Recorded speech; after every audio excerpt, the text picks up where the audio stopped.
En 5, 4, 3, 2, 1. Desde Brasil, ahora comienza Circuito Brasil con Marcelo Resch.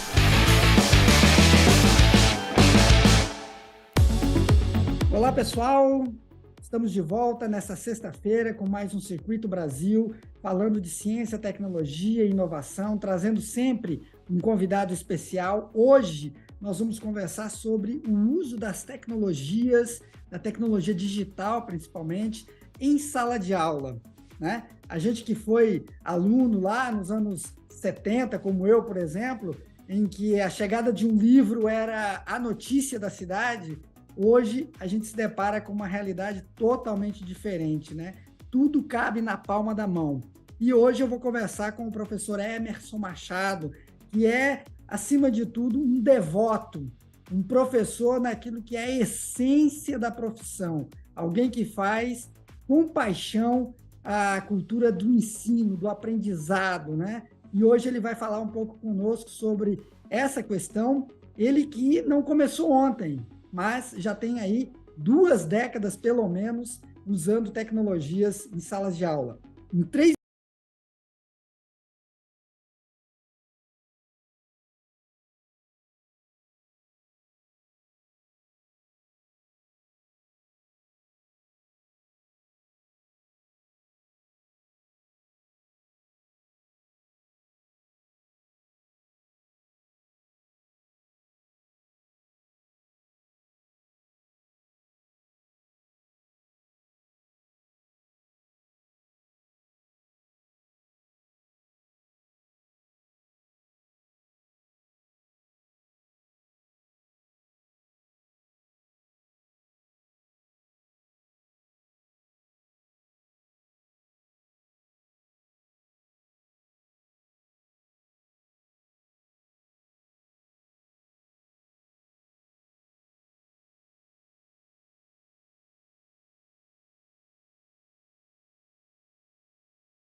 hoje para falar, como disse no início, com o professor Emerson Machado. O professor Emerson Machado é graduado e licenciado em letras português e inglês pela Universidade Federal do Rio de Janeiro, uma das principais do Brasil. Tem também, né, um certificado de fluência em língua inglesa pelas universidades de Michigan e Cambridge, e também um certificado do programa Google Education. E hoje ele vai falar com a gente sobre o uso das tecnologias em sala de aula. Como eu falei no início, professor, o senhor é um devoto, né? O senhor é um daqueles, assim, como se diz hoje na gíria atual, né? Professor raiz. Como é que é esse negócio de introduzir tecnologia em sala de aula há 20 anos atrás? Porque hoje parece que é uma coisa bem fácil, né? Bem-vindo ao programa e obrigado por aceitar o convite. Obrigado, Marcelo, aos ouvintes e também telespectadores, né? Vivemos numa época que a gente fala com todos, né? De todas as mídias, de todas as formas. Eu me assustei quando você falou, Marcelo, 20 anos, né? E da mesma forma que no início do programa você falou que o livro era um objeto de fascínio quando chegava em nossa sala de aula, eu posso dizer que o uso de slides, né, o uso de áudio, o uso das primeiras formas de mídia em sala de aula, também me gerou fascínio enquanto aluno, né? Espero que esse programa seja maravilhoso, né? A gente vai estar falando um pouco dessa minha trajetória e espero que essa experiência, essa troca de experiência seja válida para todos os seus telespectadores aí. Emerson, como é que é essa coisa, por exemplo, de introduzir a tecnologia na sala de aula, né? Essa coisa de que hoje é cada vez mais raro você ver uma criança, até mesmo um jovem, com um livro na mão, mas todo mundo tem um celular, quase todo mundo tem um tablet. O professor ele teve que se adaptar a essa realidade porque era algo que era irreversível? Como é que tu vê isso? Sem dúvida, nós professores, a gente precisou se adaptar. E aí, quando eu começo a dar aula nos anos 2000, a gente já lidava com o celular sem o celular apenas... Analógico, né, na verdade. Né? A gente já começava a alertar os alunos que eles não poderiam usar o celular em sala de aula. E aí, com a chegada do iPhone, né, as telas... a interação usando telas, né? Enfim, a Apple realmente inovou nessa parte. A gente precisou lidar com competir com a atenção do aluno. Então, basicamente, eu ministro aula para adolescentes, eu faço um acordo com eles. Olha, eu utilizarei o celular no momento, pedagogicamente, no momento importante da aula, no momento necessário. Enquanto isso, vocês, por favor, por gentileza, confiem em mim, vai dar certo. Guardem o celular. A gente, por gentileza, alunos, então eu sempre faço um acordo com eles. E, em geral, no primeiro momento, eles são arredios a isso. Eles acham que a gente está ferindo as liberdades. Mas, pedagogicamente, a gente precisa deixar claro que nós, professores, somos mediadores, né, do conteúdo. Então, a gente em nenhum momento vai tolir eles dessa liberdade. Então, como é que eu enfrento isso? Eu faço um acordo com os alunos. No primeiro momento, eles chiam, desculpa a expressão, chiam, mas eles entendem. Depois a gente entra no jogo de sala de aula e utiliza o celular para fins pedagógicos. E não sei se você vai fazer a próxima pergunta a respeito disso, mas basicamente eu faço um acordo e aí, por incrível que pareça, dá certo. Mesmo com todos os desafios, mesmo com algumas reclamações. E eu deixo claro para eles que, se eles confiarem no meu trabalho, vai dar tudo certo. E, em geral, a gente tem tido muito sucesso fazendo acordos. Nunca, essa geração, ela não já admite, né, talvez no nosso tempo, uma postura top-down, né? Uma postura, olha, vai ser assim e pronto. A gente precisa negociar. E aí você me faz lembrar de uma coisa também que você deve ter tido quando criança na escola, eu tive muito isso, aquela coisa de um passar um bilhetinho para o outro, né? E aí, de repente, o professor pega ali e tal, e aí dá treta. Hoje isso é feito com WhatsApp, ou seja, você está lá dando aula e os alunos estão conversando entre eles, muitas vezes até sobre você, sobre a aula, sobre o conteúdo, mas pelo WhatsApp. Como é que é isso também? Porque é uma realidade praticamente incontrolável, né? É incontrolável. E a gente, de maneira alguma, a gente não pode... eu creio que, Marcelo, é como se a gente estivesse enfrentando sozinho um maremoto. A gente precisa se adaptar, deixando claro para o aluno o seguinte, olha, se você confia no nosso trabalho, e aí eu falo para os alunos, gente, vou pedir para que você guarde o celular um momento. E aí, ao longo da aula, você vai usar o seu celular para o seu benefício, não é apenas para o WhatsApp. Então, é um trabalho de conscientização, Marcelo. Eu falo com os alunos, olha, gente, vocês precisam entender que eu já estive nesse lado aí com outras tecnologias, como você falou do bilhete, mas você precisa entender que dentro do meu planejamento de aula, eu estarei usando o seu celular de uma maneira que você cresça e que todos nós cresçamos, né? Mas é difícil, Marcelo. Então, eu utilizo o olho no olho, né? Presencialmente, eu falo, gente, vou usar o celular, fiquem tranquilos. Mas em relação ao uso do WhatsApp, a gente, no meu caso, eu deixo claro para eles, olha, gente, se você confiar em mim, a gente vai caminhar utilizando esse equipamento aí pedagogicamente. Então, vai dar certo. Eu sempre brinco com eles dizendo o seguinte, eu preciso de um voto de confiança deles. E no final, Marcelo, tudo dá certo, porque com a inteligência artificial, mais algumas plataformas, até do Google, você consegue manter o alto grau de engajamento dos alunos. É impressionante, ao ponto deles abandonarem o WhatsApp se a atividade realmente tiver esse poder. E aí o professor em sala de aula precisa sentir, poxa, isso aqui funciona com essa plataforma, isso aqui não funciona com por exemplo, nesse grupo essa plataforma funciona mais, eles tendem a ficar menos distraídos. No outro grupo preciso usar uma outra plataforma, não vou fazer propaganda aqui das plataformas, né? Mas enfim, é muito gostoso quando a gente vê um aumento do engajamento utilizando tecnologia presente nos smartphones. Então, Marcelo, é muito interessante e a gente precisa, como professor, estar atento a isso. Abandonar antigas práticas, isso é um desafio, né? Porque a gente está automatizado a eternizar muitas coisas dentro da nossa prática. E a gente precisa ter coragem para dar um passo à frente. Entendi. Agora, Emerson, como é que é, por exemplo, você está falando aí do teu papel, né, como professor, né, dentro de uma sala de aula, negociando com uma turma, para que as coisas funcionem bem, que você possa fazer o seu trabalho e que eles possam receber e que a tecnologia não seja um obstáculo, mas sim uma ferramenta de apoio. Por outro lado, como é que você, professor, há tanto tempo, avalia o papel das autoridades, né, Secretaria de Educação, Ministério da Educação, a discussão em torno dos desafios que o professor tem na sala de aula estão sendo travados, estão sendo realmente avaliados por aqueles que são os responsáveis por implementar as doutrinas, os planejamentos, como as aulas devem ser dadas, enfim. Ou você se sente, assim, digamos, um pouco solitário, tendo que negociar turma a turma, aluno por aluno, ou tem algum respaldo, por exemplo, da escola, do diretor da escola, da Secretaria de Educação, vem alguma coisa do Ministério, enfim, como é isso? Que pergunta necessária, né? Que pergunta importante. Eu vou responder essa pergunta com muita coragem. Eu acho que a comunidade de professores, ela hoje, no Brasil, é muito forte. O professor, no meu caso, também tem que ter humildade de pedir ajuda.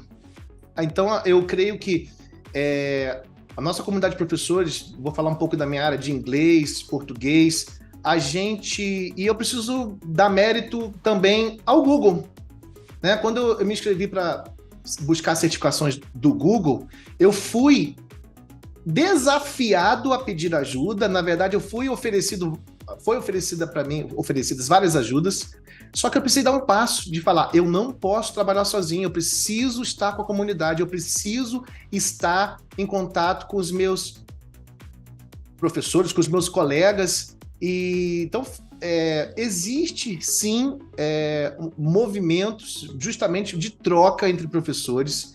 E aí, quando você fala da Secretaria de Educação, eu não tenho que reclamar. É claro que muitas vezes, né, eu creio que quando a gente fala essas instituições, a gente precisa olhar de uma forma positiva, na medida que você, professor, precisa também dar um passo, e como eu dei, para buscar ajuda. Então, da minha parte, eu tenho apoio sim da minha escola, tenho apoio também, e porque busco também, né? Porque também eu dialogo, né? Eu falo, eu questiono, e existe sim um fórum de debates, né? Online, presencial. Então, eu vou falar da minha experiência. Eu tive que encarar os meus defeitos, né, as minhas falhas, e pedir ajuda sim, porque a gente está num mundo de transformação, a gente está num mundo de muitas mudanças, e eu acho que a comunidade, eu vou pontuar na minha fala, o poder da comunidade de professores, que maior,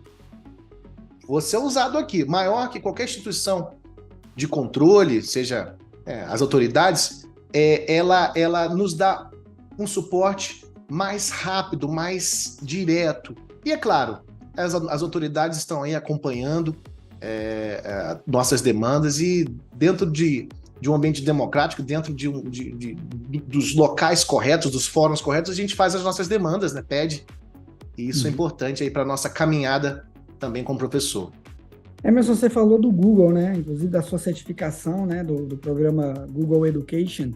Você percebe algum movimento dessas grandes plataformas no sentido de voltar à criação, seja de aplicativos ou de até outras plataformas mesmo, específicas para a educação, no sentido não só de auxiliar o professor, mas de fazer com que o aluno perceba que aquilo que ele tem nas mãos é uma ferramenta potentíssima para ele saltar de patamar social, inclusive, né, por meio da educação?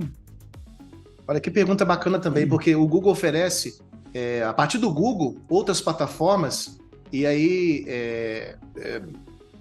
começaram a oferecer programas de certificação. Então, nesse programa de certificação, nós somos treinados, são oferecidos para nós, de graça, né, todo ferramental para você gamificar a aula, para você incrementar a aula, para você fazer com que a aula atenda essa geração, salvo engano, geração Z, né?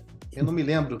Geração Z, millennials, né? Millennials somos, né? Enfim, não vou falar que somos nós, né? Mas enfim, essa geração atual. Essa, salvo engano, eu acho que eu era da geração Y, mas aí tanta coisa depois. Opa! Marcelo, então eu acho que eu preciso falar do Google sem.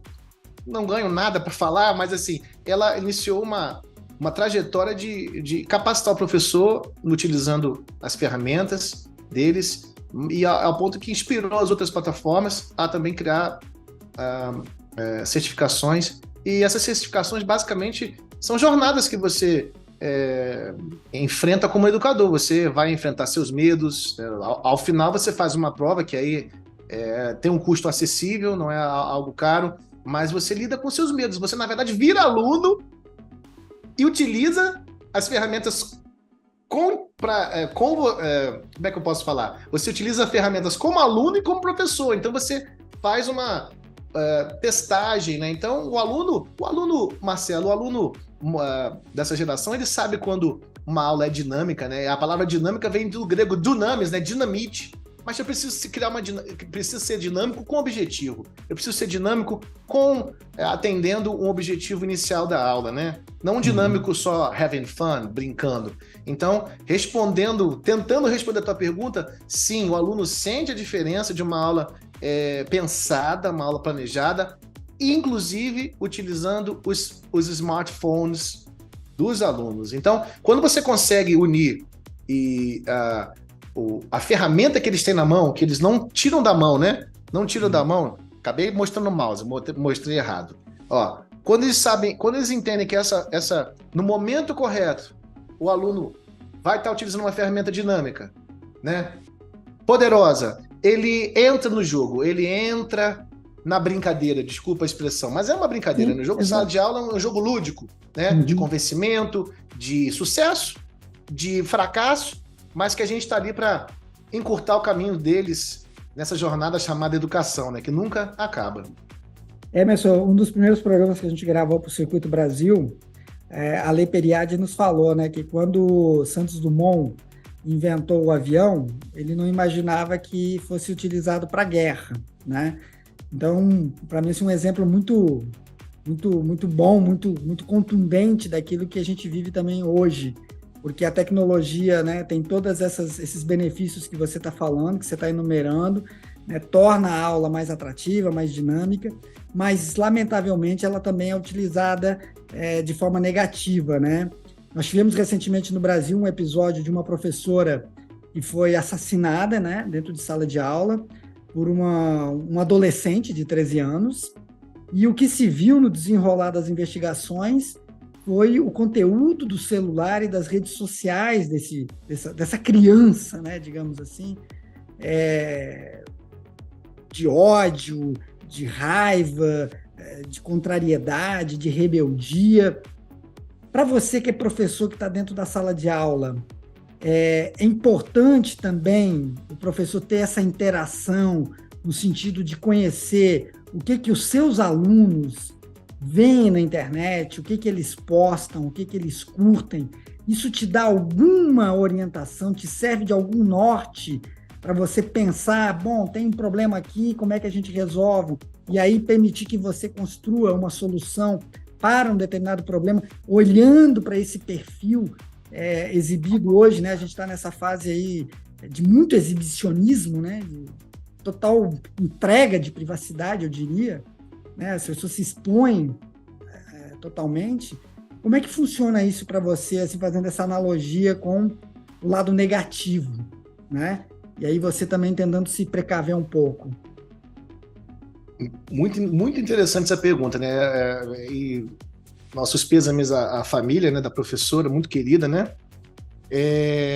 Acho que o desafio ele é diário, né? Por exemplo, vou citar um caso que acabou de acontecer na minha escola. Uma aluna minha fez uma prova, né? Obviamente eu não sigo todos os alunos nas redes sociais, mas a gente, desde da primeira aula, eu passo um questionário para eles e falo para eles não colocar o nome, e aí eles respondem umas perguntas, né? Que música, desde as famosas, que música que você gosta, até eu criei um questionário justamente para monitorar isso um pouco do meu aluno, até porque a gente tem às vezes pouco tempo para lidar com ele. Então eu criei um questionário que eu já começo a monitorar mais ou menos os gostos, né, dos alunos. E atualmente, acabei fugindo um pouquinho, mas tive um caso recente na escola, a aluna terminou de fazer a prova e colocou uma mensagem pedindo socorro. A mensagem foi mais ou menos assim: eu vou tirar 0 na sua prova, a minha vida não presta, algo, né, com essa conotação. Imediatamente eu pedi minha orientadora educacional, tirei uma foto, e essa aluna foi acompanhada pela escola nos 15 dias seguintes. A família foi convidada a conversar com a nossa psicóloga e foi detectado, né, junto com a família, a necessidade ela tinha depressão e, enfim, e ela precisou de um auxílio, né, até, salvo engano, de um psiquiatra e psicólogo, não me lembro os dois. Então, a sua pergunta é muito difícil de responder. Então, como é que eu faço? Questionário. E, apesar de não seguir todos os alunos nas redes sociais, a gente vai monitorando. É claro que eu acho que quando você coloca nas redes sociais algo, você já abre mão, como você disse, da privacidade 100%. Mas dentro daquilo que eu tenho dos alunos, que eu consigo enxergar, eu chego para o psicólogo da escola ou para o meu orientador educacional e falo: olha, parece que está acontecendo isso. Mas, em geral, Marcelo, os alunos falam. Porque eu procuro criar um rapport, né? uma relação afetiva com o aluno, mesmo que ele não queira, né? E eu respeito o espaço dele. Mas, em geral, quando você está de peito aberto em sala de aula, isso é muito difícil. Às vezes eu dou, antes de dar aula no período da tarde, às vezes eu estou com 8 tempos de aula, 10. Eu sei que é muito difícil, eu não quero falar um mundo que não existe, mas eu procuro entrar em sala de aula com o peito aberto para tentar monitorar comportamentos que, no mínimo, hoje em dia são estranhos, né? E também, no meu caso, no Rio de Janeiro, eu já lidei com aluno armado dentro de sala de aula, né? Mas eu acho que eu não vou entrar muito em detalhes, porque naquele contexto a solução foi pedir para que ele guardasse a arma, porque naquele local não era o local adequado. E eu tive sorte do aluno entender isso. Mas logo após eu falei com a minha diretora na época. Então, eu já enfrentei essas situações e não existe fórmula mágica nem secreta, mas eu creio que as autoridades precisam, de alguma forma, monitorar isso, e nós, professores, também precisamos ter a coragem, isso precisa ter coragem de comunicar, né? Mas é um assunto muito difícil. A gente sabe que nos Estados Unidos, né, com toda a tecnologia que eles possuem, alguns alunos conseguem armamentos inacreditavelmente pesados, né? Fuzis e, enfim. É muito difícil responder, mas basicamente o professor precisa realmente sentir a turma, monitorar e os desvios em sala de aula, alguma atitude suspeita, encaminhar para a nossa autoridade, orientador educacional, psicólogo, enfim. E aí eu vou já a gente encaminhando para o final, Emerson, não deixar de tocar naquele ator e é preponderante também nesse teu papel, né, de professor, que são os pais, né? Porque muito daquilo que você vê dentro da sua sala de aula é o reflexo daquilo que sai de casa, não é isso? Então, que recado você daria para os pais, né, com relação à tecnologia, ao uso da tecnologia? Como a gente falou no início, né, você concordou, estamos diante de uma transformação irreversível, né? Ou seja, não adianta a gente ficar aqui dando murro em ponta de faca. É isso e pronto. Então, como é que a gente faz? Você é o professor, você tem que se adaptar a isso. O aluno tem que se adaptar a essa realidade.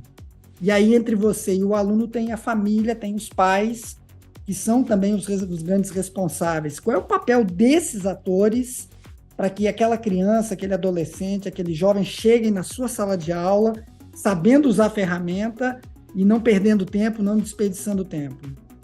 Eu sou pai também, do William, de 8 anos de idade, então eu vou falar com muita tranquilidade e, é claro, respeitando qualquer discordância da minha fala, né? Eu, com meu filho, eu coloco um tempo máximo, existe uma ferramenta, né? Eu não vou fazer propaganda, mas se você digitar no Google, você vai encontrar ferramentas de bloqueio parental, né? Então, eu utilizo esses bloqueios, né? Eles não são perfeitos, mas eles resolvem uma grande parte do problema. Então, como é que eu faço? Eu bloqueio o celular do meu filho, né? Não tem jeito, né? É um maremoto, né? Você está nadando contra o maremoto. Eu bloqueio, né?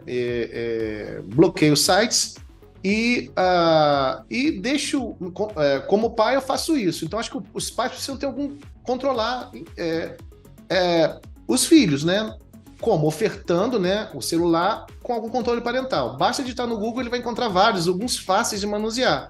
E, obviamente, em sala de aula, enquanto professor, quando eu recebo esses alunos, né, seja o aluno que... Tem alunos realmente viciados com o celular, né? Mas, em geral, a gente, entendendo um pouco o aluno, a gente consegue, pelo menos, fazer com que ele tenha mais calma, não utilize tanto o celular fora de um contexto pedagógico. Então, acho que, não fugindo da raia, os pais precisam controlar aquilo que os filhos estão vendo.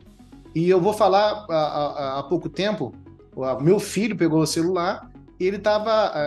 o bloqueio parental continuou funcionando, mas mesmo assim, chegou para ele um vídeo que estava claro que era uma dança com violência. Então, creio que também as plataformas precisam também ter cuidado, né, com isso também. Então, mas como pai, creio que, assim como meu pai e a minha mãe, meu falecido pai, me controlava os programas que eu via na televisão, acho que o pai e a mãe e responsável tem fundamental papel para nos ajudar na escola em relação a isso, né?